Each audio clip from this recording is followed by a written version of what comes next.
Magandang araw Pilipinas, narito na ating pinakabagong weather update ngayong araw ng Martes, July 21, 2026. Dalawang posibleng bagyo ang binabantayan ng Pag-asa sa susunod na 2 linggo at isang aktibong low pressure area o LPA sa labas ng PAR na namataan at mataas na ang tsansa na posibleng maging isang ganap na bagyo sa mga susunod na araw at tatawaging bagyong Qiapo. Alamin natin ang mga lugar na direktang dadaanan nito at araw ng paglandfall sa mga susunod na araw at gaano kalakas ito. Kung bago ka pa lang sa ating channel, please like, share, and subscribe. Salamat sa iyong suporta.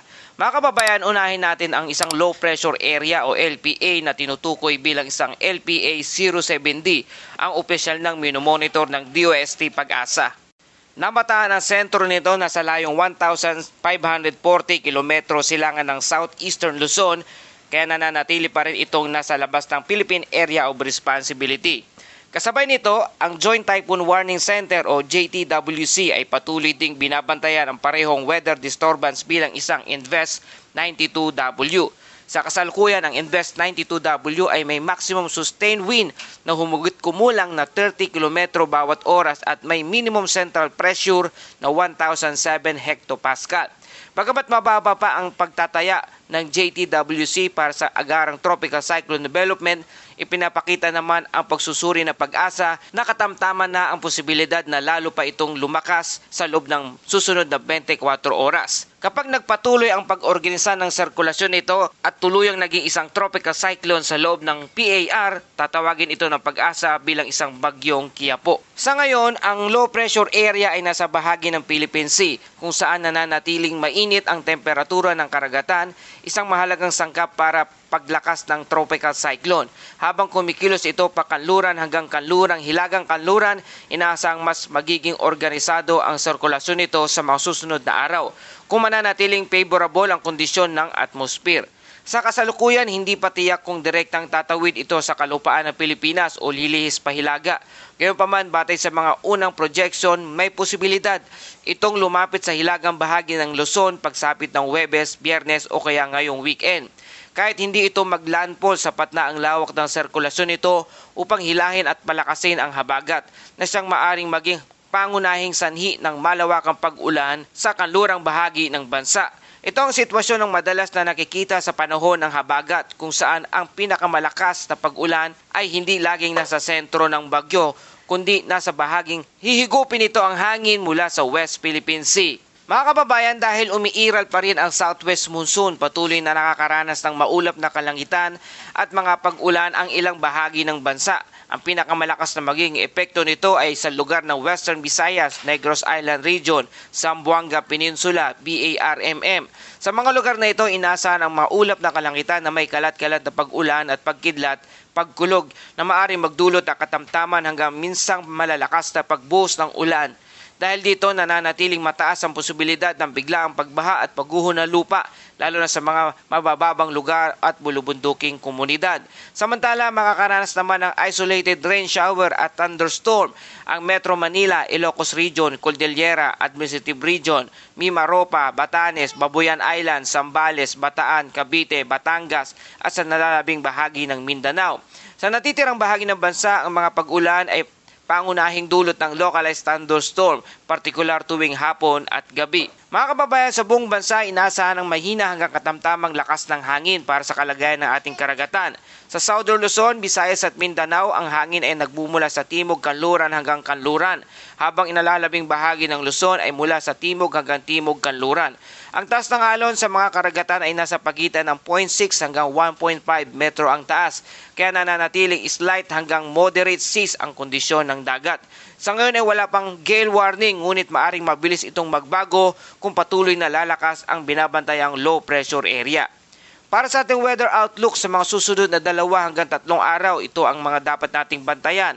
Unas, ang posibilidad na tuluyang maging isang tropical depression ang LPA 07D o Invest 92W. Ikalawa, ang posibleng pagpasok nito sa ating Philippine Area of Responsibility kung saan maaari itong pangalan ng bagyong Qiapo. Ang ikalabing isang bagyo ng taong 2026 at ika-4 na bagyo ngayong buwan ng July. Ang ikatlo ay inaasahang pagpapalakas ng habagat na maaring magdala ng mas malawak at mas malakas sa pag-ulan sa kalurang bahagi ng Luzon at Visayas habang papalapit ang weekend. Dahil dito hinihingkayat ang lahat ng ating mga kababayan na patuloy na subaybayan ang mga opisyal na weather updates para sa anumang pagbabago ng forecast. Samantala, batay sa tropical cyclone threat potential na inilabas ng Pag-asa, posibleng 2 bagyo ang binabantayan ng Pag-asa sa mga susunod na 2 linggo. Sa unang linggo ng forecast na inasang mabubuo ang TCLB1 sa silangang hangganan ng Tropical Cyclone Advisory Domain o TCAD mula July 20 to July 26. Batay sa kasalukuyang projection, kikilos ito pahilagang kanluran patungo sa Northern Luzon. Sa ngayon, mababa hanggang katamtaman pa lamang ang posibilidad na ito ay tuluyang maging isang ganap na tropical cyclone. Gayunpaman, habang papalapit ito sa mas mainit na karagatan ng ating Philippine Sea, may pagkakataon pa itong lumakas kung magiging favorable ang kondisyon ng atmosphere. Kapag ito'y naging ganap na bagyo at pumasok sa ating Philippine Area of Responsibility o PAR, ang susunod na lokal na pangalan na gagamitin ng Pag-asa ay Bagyong Quiapo. Sa darating naman na week 2, July 27 hanggang August 2, sa ikalawang linggo naman ay inaasahang tatawid na ang unang weather disturbance na malapit sa Bashi at Balintang Channel bago kumilos patungong Southern China. Kasabay nito, isa pang tropical cyclone-like vortex TCLB2 ang inaasang mabubuo sa silangang bahagi ng monitoring domain. Katulad ng unang sistema, mababa hanggang katamtaman rin ang posibilidad nitong maging isang tropical cyclone. Kung magpapatuloy ang mga pag-organisa nito at papasok sa ating Philippine Area of Responsibility, ang susunod na pangalan na nakahanda ay Bagyong Luis. Mga kababayan, kung ating susuriin, unti-unti nang tumataas ang tropical cyclone activity sa Western North Pacific na karaniwan nating nakikita habang papalapit ang kasagsagan ng typhoon season. Ang mainit na tubig ng karagatan, mataas na moisture content at ang unti-unting paghina ng wind shear sa ilang bahagi ng Philippine Sea ay maaring magbigay ng mas magandang kondisyon para sa pagbuo ng mga bagong sama ng panahon.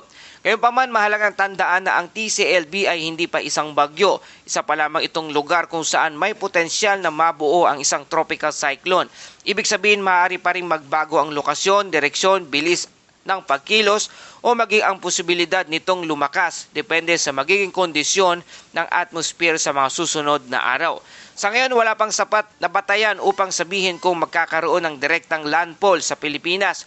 Ngunit dahil ang forecast ay nagpapakitang maaring dumaan ang unang sistema malapit sa Northern Luzon o Bashi Channel, hindi maaring baliwalain ang posibilidad ng mga epekto mula sa habagat, gaya ng malawakang pag-ulan at pagbugso ng hangin kahit na hindi direktang tumama ang sentro ng bagyo sa kalupaan. Para sa ating Bible verse of the day mula sa Isaiah 41 verse 10, huwag kang matakot sapagkat ako'y sumasayo. Huwag kang mangamba sapagkat ako ang iyong Diyos, palalakasin kita at tutulungan, iingatan kita sa pamamagitan ng aking makapangyarihang kanang kamay. Mga kababayan, sa gitna ng pabago-bagong panahon, ang ating pinakamalaking katiyakan ay ang presensya ng Diyos. Habang naghahanda tayo laban sa papanganib na kalikasan, manatili rin tayong matatag sa pananampalataya at magtiwala sa kanyang pag-iingat sa bawat araw. At yan po ating update sa panahon ngayong araw. Kung nagustuhan nyo ang balitang ito, please like, share, and subscribe. Salamat sa iyong patuloy na suporta. Ito ang Pilipinas Weather ngayon na lagi nagpapaalala, mag-ianda, mag-iligtas, pag-alerto, ingat tayong lahat.